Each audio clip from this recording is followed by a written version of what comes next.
Hi, Ate Chona.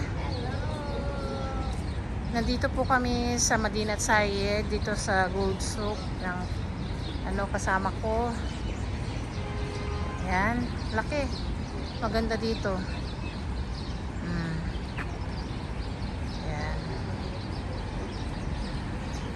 Mga iba't ibang lahi ang makikita dito. May Pinoy, may Chekwa, may Japanese, may British, American, Indian, Pakistan, Bangladesh, Persian.